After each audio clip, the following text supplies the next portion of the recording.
What's up guys, I'm gonna teach you in today's tutorial exactly how to add the Sapphire plugin into your Adobe After Effects.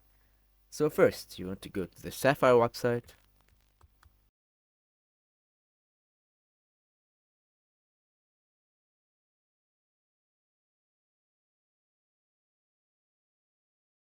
Once you're in, you want to click on free trial or buy now. So for example, if you try free trial, it will download automatically. And after that, when you're in, it will give you many options.